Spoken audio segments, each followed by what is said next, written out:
Good morning, bachcho. How do you do? I hope you are fine. So, bachcho, this is the fourth poem in our syllabus in the series of online lecture of the poetry section. So now, bachcho, you all are well acquainted with the style of teaching, and definitely the next question of mine would be, yes, you are right. We always talk about the picture at the top.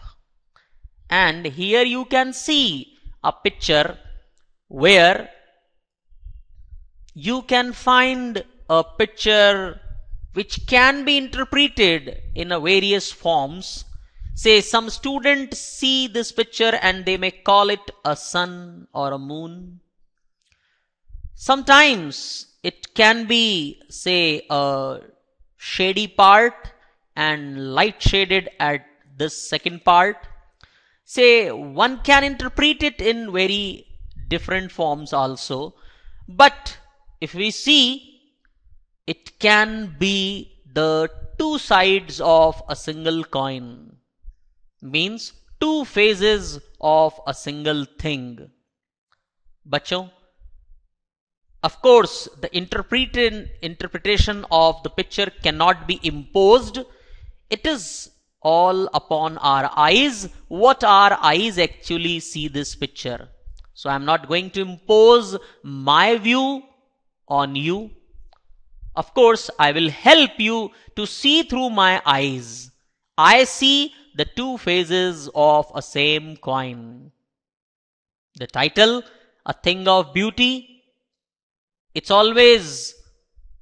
not always beautiful things, but sometimes the beauty contains a bit of disappointment also.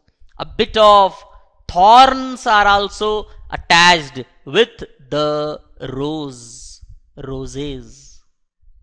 So, I told you earlier, interpretation can be different. Well, let us begin with the poem, and with a hope that you would understand this beautiful poem written by a beautiful poet, worshipper of nature, John Keats. So, bachcho, born in 1795 and died in 1821. At the outset only, our heart cries for this gentleman, this poet, John Keats, that how at a tender age of 25, 26, he left for heavenly abode. Bachcho, one line is very famous for John Keats, that last to take birth and first to die. इस poet के लिए ये कहा जाता है, last to take birth and first to die. That doesn't mean, bachcho, that no one was born and no one died between these seasons, these era, but it is called for such a great poet. 1795, only 5 years were remaining for that era to complete, and 1821, only 21 years were passed. So, last man to take birth and first to die of his era is associated with John Keats, who was a British romantic poet, although trained to be a surgeon. देखिए बच्चों, that he got a training to be a doctor, to be a surgeon, Keats decided to devote himself wholly to poetry. But he decided to devote himself completely towards poem, towards writing poetry. Keats' secret, his power to sway and delight the readers. And it is the secret of John Keats, his power to sway. His power to sway and delight the readers means what? After reading the poem of John Keats, we feel as if we are swinging and delight the readers, and it makes the readers quite happy. Lies primarily in his gift for perceiving the world and living his moods and aspiration in terms of language. And this secret primarily lies where? In the gift for perceiving the world. How he looks the world, how he observes the world and living his moods and aspirations in terms of language, and how he feels, how he perceives, and then how he uses it in terms of language. That means how he pen downs all his thoughts in form of a poem.